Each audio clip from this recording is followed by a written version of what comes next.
السلام علیکم ورحمۃ اللہ وبرکاتہ۔ آج کے خطبے کا عنوان اطاعت پر استقامت۔ الحمدللہ والصلاۃ والسلام علی رسول اللہ، اما بعد۔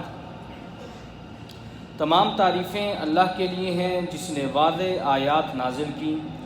وہ اپنے بندوں کی توبہ قبول کرتا ہے اور ان کے گناہوں کو معاف کرتا ہے۔ میں اپنے رب کی تعریف اور شکر گزاری کرتے ہوئے اسی کی جانب رجوع اور گناہوں سے معافی چاہتا ہوں، اور میں یہ گواہی دیتا ہوں کہ اللہ کے سوا کوئی معبود برحق نہیں، وہ یکتا ہے۔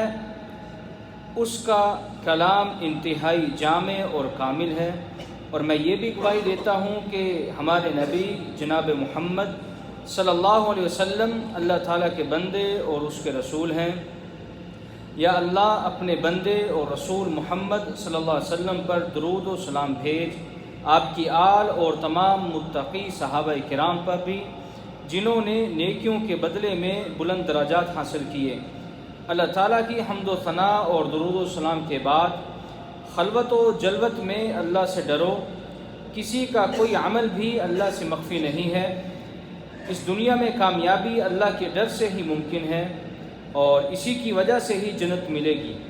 اے مسلمانوں، ہر شخص کو چاہیے کہ ہمہ وقت اچھی سے اچھی حالت میں رہے، اللہ سے مدد طلب کرتے ہوئے اسی پر توکل کر کے اچھے اچھے کام کرے، پھر اللہ سے اجر و ثواب کی امید کے ساتھ اس کے عذاب کا خوف بھی دل میں رکھے۔ اے اللہ تعالیٰ کے بندو، کیا تم جانتے ہو کہ انسان کی زندگی کا بہترین منظر اطاعت گزاری پر استقامت رکھتے ہوئے ہے، حرام کاموں سے بچنا ہے۔ اسی لیے مکلف کی کامیابی کا راز نیکی کے بعد پھر نیکی اور گناہ سے پناہ میں ہے۔ فرمان باری تعالیٰ ہے، اور جن لوگوں نے ہدایت پائی ہے اللہ ان کو اور زیادہ ہدایت دیتا ہے اور تقوی عطا کرتا ہے۔ والذین اہتدوا زادہم ھدی وآتاہم تقواہم۔ ایسے ہی اللہ تعالیٰ نے مزید ایک اور جگہ پر ارشاد فرمایا، اور جو لوگ راہ راست پر چلتے ہیں اللہ انہیں مزید ہدایت عطا کرتے ہیں، اور باقی رہنے والی نیکیاں ہی آپ کے پروردگار کے نزدیک ثواب اور انجام کے لحاظ سے بہتر ہے۔ اے مسلمانوں، اسی لیے ہر شخص کو چاہیے کہ ہمیشہ نیکیاں کرتا رہے اور صراط مستقیم پر ڈٹ جائے، اور اللہ کی نافرمانی کی طرف مائل نہ ہو۔ جو اللہ کے ناپسندیدہ کام کرے گا اللہ تعالیٰ بھی اس کے ساتھ ناپسندیدہ معاملہ فرمائے گا۔ بعینہ اللہ کے پسندیدہ کام کرنے والے کو اللہ تعالیٰ اس کی پسند عطا فرماتا ہے، اس لیے کہ جیسا کرو گے ویسے ہی بھرو گے۔ سب سے بڑی نیکی یہ ہے کہ اللہ کی اطاعت پر استقامت اختیار کی جائے۔ حضرت سفیان بن عبداللہ رضی اللہ تعالیٰ عنہ کہتے ہیں کہ میں نے رسول اللہ صلی اللہ علیہ وسلم سے عرض کیا کہ مجھے اسلام کی ایسی تعلیم دے کہ میں آپ کے بعد کسی سے پوچھنے کا محتاج نہ رہوں۔ تو آپ صلی اللہ علیہ وسلم نے یہ فرمایا کہ تم یہ کہو، میں اللہ پر ایمان لایا، اور پھر اس پر ڈٹ جاؤ۔ اسی بارے میں اللہ تعالیٰ کا فرمان گرامی ہے، یقیناً جن لوگوں نے کہا کہ ہمارا پروردگار اللہ ہے، پھر اس پر ڈٹ گئے، انہیں کوئی خوف نہ ہوگا اور نہ ہی وہ غمگین ہوں گے۔ استقامت کا مطلب ہے کہ اللہ کی وحدانیت پر انسان ڈٹ جائے، فرائض و واجبات کی ادائیگی کرے اور حرام کاموں سے بچ کر رہے۔ اگر کوئی شخص نیکی اور اچھائی کے کاموں سے ہٹ کر اللہ تعالیٰ کی نافرمانی کرتا ہے، اللہ تعالیٰ اس کے سارے معاملات درہم برہم فرما دیتے ہیں۔ فرمان باری تعالیٰ ہے، اللہ تعالیٰ کسی قوم کی اچھی حالت کو اس وقت تک نہیں بدلتا جب تک وہ اپنے اوصاف خود نہ بدل دیں۔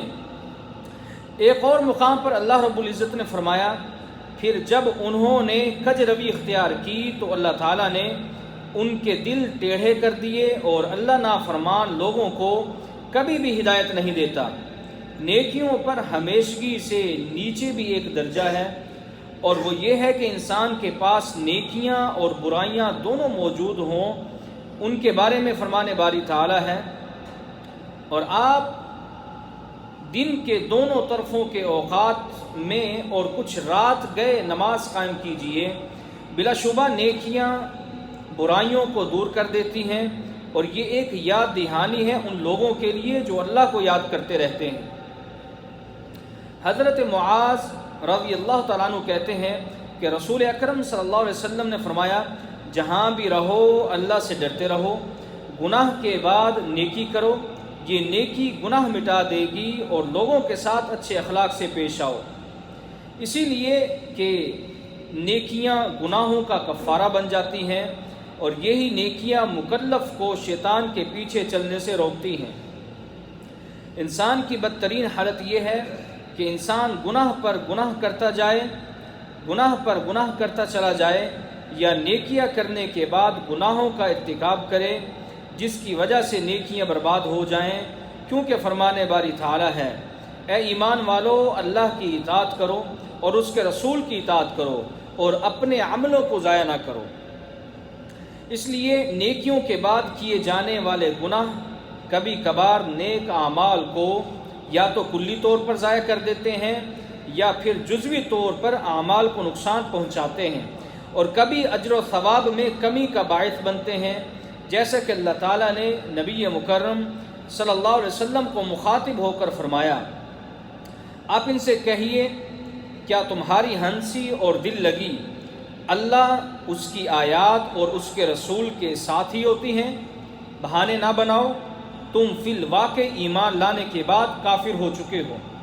اے مسلمانوں، اگر اللہ تعالیٰ تمہیں ایک بار کسی نیکی کے دروازے پر جانے کی توفیق دے دے تو پھر اس نیکی کو ہمیشہ کرتے رہو اور اس کی حفاظت بھی کرو، پھر نیکیوں کے مزید دروازے بھی تلاش کرتے جاؤ۔ یاد رکھنا، کبھی بھی کسی چھوٹی یا بڑی نیکی کو حقیر مت سمجھنا، کیونکہ نیکی ہی انسان کو نیکی کی جانب کھینچ کر لے جاتی ہے، جبکہ برائی انسان کو برائی کی دعوت دیتی ہے۔ حضرت عبداللہ بن عمر رضی اللہ عنہما کہتے ہیں کہ رسول اکرم صلی اللہ علیہ وسلم نے ارشاد فرمایا، عبداللہ، فلاں کی طرح مت ہونا، فلاں کی طرح مت کرنا، وہ رات کو قیام اللیل کیا کرتا تھا، بعد میں اس نے چھوڑ دیا۔ نیکیوں پر استقامت کے بارے میں اللہ تعالیٰ نے ارشاد فرمایا، بس آپ ثابت قدم رہیں جیسا کہ آپ کو حکم دیا گیا ہے، اور آپ کے وہ ساتھی بھی جنہوں نے آپ کے ساتھ ایمان کی طرف رجوع کیا ہے، اور سرتابی نہ کرنا، کیونکہ جو کچھ تم کرتے ہو وہ اسے دیکھ رہا ہے۔ اے اللہ تعالیٰ کے بندو، زندگی کے 4 دن نیک اعمال کرنے کے لیے ہیں۔ یہی وقت ہے جس میں ہم برے کاموں سے توبہ کر سکتے ہیں۔ گزرے لوگوں کی زندگیاں نصیحت پکڑنے والوں کے لیے کافی ہیں۔ دن اور رات تمہیں ایسے راستے کی طرف لے جا رہے ہیں جو تمہیں مردہ لوگوں سے ملا دے گا۔ تمہیں پھر اس گھر کی طرف جانا ہے جسے ابھی تم نہیں جانتے، وہاں نرم گرم بستر نہیں ہوں گے اور نہ ہی عیش و عشرت کا سامان ہوگا۔ ایسا شخص انتہائی خوش نصیب ہے جس کے لیے وہاں اوپر بہترین گھر بنایا گیا ہے۔ یقیناً یہ اس کی اطاعت پر استقامت کا بدلہ ہوگا، اور وہ شخص تباہ و برباد ہو جائے گا جس کے لیے آخرت ذلت و رسوائی کا باعث بنے گی۔ اسی کی وجہ صرف یہ ہوگی کہ اس نے اپنی عمر کو ضائع کر دیا اور آخرت کے دن کو وہ بھول گیا۔ فرمانے باری تعالیٰ ہے، اور جو کچھ تمہاری طرف تمہارے پروردگار کے ہاں سے نازل ہوا ہے اس کے بہترین پہلو کی پیروی کرو، بیشتر اس کے کہ اچانک تم پر عذاب آ جائے اور تمہیں خبر بھی نہ ہو۔ کہیں ایسا نہ ہو کہ اس وقت کوئی کہنے لگے، ہائے افسوس میری اس کوتاہی پر جو میں اللہ کے حق میں کرتا رہا، اور میں تو مذاق اڑانے والوں میں سے تھا۔ یا یوں کہے کہ اگر اللہ مجھے ہدایت دیتا تو میں پرہیزگاروں سے ہوتا۔ یا جب عذاب دیکھے تو کہنے لگے، مجھے ایک اور موقع مل جائے تو میں نیکی کرنے والوں میں سے شامل ہو جاؤں گا۔ حضرت ابو ہریرہ رضی اللہ تعالیٰ عنہ کہتے ہیں کہ رسول اکرم صلی اللہ علیہ وسلم نے فرمایا، لذتوں کو پاش پاش کر دینے والی کو کثرت سے یاد کیا کرو، یعنی اپنی موت کو، اس لیے کہ موت کی یاد ہمیشہ نیک کام کرنے کی ترغیب دلاتی ہے۔ اور ہمہ قسم کے گناہوں سے روکے گی۔ اسی لیے جیسے ہی موت یاد آتی ہے تو مسلمان عمل اچھے انداز اور اخلاص کے ساتھ کرتا ہے۔ اللہ تعالیٰ میرے لیے اور آپ سب کے لیے قرآن مجید کو خیر و برکت والا بنائے، مجھے اور آپ سب کو اس سے مستفید ہونے کی توفیق عطا فرمائے۔ وآخر دعوانا ان الحمد للہ رب العالمین۔